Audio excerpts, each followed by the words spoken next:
eu falei no começo, é muito pulverizado, principalmente por loteadoras locais, familiares e tudo mais. Ele começou a mudar alguns anos depois, a sofisticar seus produtos um pouco depois. Começou a ter concorrência que, vamos dizer, demandassem você diferenciar o teu produto com clube ou com qualidade ambiental, etc. e tal. Um pouquinho mais adiante, começou a se profissionalizar também um pouquinho mais adiante. Depois, com um segundo degrau importante que houve, que já é em meados da primeira década, aí, 2005, 2006, né? Quando a gente tem a estabilização da moeda, primeiro, nos anos 90, e depois a queda dos juros, de repente o capital ele ficou acessível, ele vamos dizer, cabia na equação do mercado imobiliário. Com juro alto, não tem como, o empreendedor tem que praticamente financiar o seu produto. O financiamento da produção imobiliária é fundamental, porque são mercados que consomem muito capital, são demandadores de capital intensivo.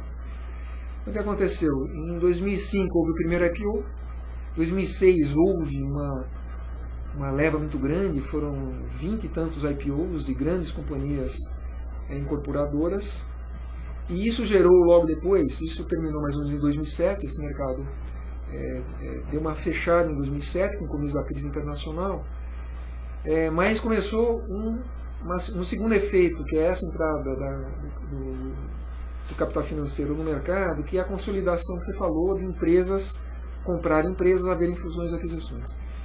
No mercado de loteamentos isso aconteceu um pouquinho depois e de forma um pouco mais limitada. São o número de grupos que receberam investimentos ou nenhuma loteadora abriu capital, né, até o momento. Não houve IPO de nenhuma. Não houve, mas algumas foram absorvidas por outras empresas, então passaram a ser controladas por grupos maiores que estavam no mercado de incorporações, então, portanto, entraram nesse mercado, e outras tiveram investimentos de fundos de private equity, que também é uma outra forma, né, do mercado financeiro entrar no mercado imobiliário. Então, isso começa agora já a gerar fusões, aquisições e principalmente consolidação nacional. Essas empresas todas foram para uma expansão nacional. Ok. Sandra, temos perguntas dos nossos internautas? Temos uma questão aqui, Gilberto. O Rafik Teres quer saber o seguinte: Ivo, você falou sobre o urbanismo nos Estados Unidos, que influenciou o urbanismo aqui no Brasil. Ele quer saber as características que podem se destacar aqui no Brasil que foram trazidas deste urbanismo dos Estados Unidos. Existe alguma característica que a gente consiga identificar aqui no Brasil? Na verdade, vamos dizer, não é uma única influência, vamos dizer, não é só o novo urbanismo que começa a influenciar, vamos dizer, a maneira da gente pensar cidades aqui no Brasil. São várias outras, o green building, que é a sustentabilidade das edificações, tem um outro movimento que é cidades sustentáveis, então é um conjunto de influências.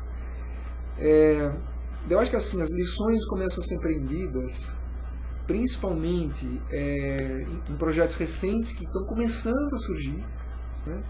Tem um exemplo bacana que é um projeto em Santa Catarina, que se chama Pedra Branca. É um projeto de um bairro planejado, já com orientação, vamos dizer, sob a ótica do novo urbanismo, onde se prevê exatamente essas condições, né? Qualidade urbana. Então foi criado um grupo de arquitetos, foi reunido um grupo de arquitetos que passou a desenvolver os projetos das edificações e o desenho urbano orientado por um escritório americano, né? Que é muito ligado ao novo urbanismo. Isso são novidades que estão chegando aqui, que a gente ainda vai começar a conhecer, mas são interessantíssimas. E ele tem mais uma questão bem interessante também. Fala assim: você acha que é mais vantagem você comprar um lote em uma área nova, com um futuro promissor, ou é melhor comprar um lote em uma área com uma infraestrutura já montada? É melhor arriscar ou não? Bom, isso depende muito do lugar, depende muito da empresa que está fazendo a venda. Então é comum, vamos dizer, os lançamentos serem feitos sem a entrega da infraestrutura pronta. Hoje cada vez é mais comum, quase todos os lançamentos imobiliários do nosso segmento são dessa forma. Então, eu acho assim, o que tem que se analisar é o preço, a qualidade da proposta e quem está fazendo a venda, se é uma empresa confiável. Certamente, quem comprar, vamos dizer, acreditando, vamos dizer, na realização daquele empreendimento lá daqui a 1 ano ou daqui a 2 anos vai estar sendo entregue aquele lote urbanizado, vai estar comprando uma condição de preço muito mais interessante. Então, eu recomendo, eu acho que é uma aposta que vale a pena. Muito bem, estamos chegando ao final do nosso programa, Ivo. Falei para você que eu tenho que passar rápido, né? Então a gente vai começar. Primeiro nós vamos ver aqui o resultado da nossa enquete. Aqui. Vamos consultar aqui, vou apertar resultados aqui para a gente ver, consultar aqui online aqui. Como sempre eu tenho que aproximar esse computador, porque não é assim, são as letrinhas que estão pequenas aqui, né?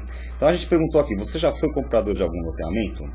25% responderam que sim, lote residencial. 50% sim, lote de lazer e 25% não. Então a gente vê que ainda confirma um pouquinho aquela nossa impressão de que a maioria que comprou como lazer mesmo, né? Essa visão, tem mais loteamento de lazer realmente do que loteamento de urbano, ou isso está errado? Eu acho que na prática o que pode acontecer é o seguinte: os loteamentos de lazer fazem mais barulho porque eles demandam muita necessidade de mídia. São mercados que você precisa atrair um mercado para aquele lugar. Mas na realidade eu acho que grande parte, não sei dizer em que percentual, mas eu diria que a grande produção... Você acredita que a maioria é lote grande maioria é lote de moradia. De moradia. Eu acho que enfim, no fundo o nosso segmento é o responsável pelo crescimento formal das cidades, né?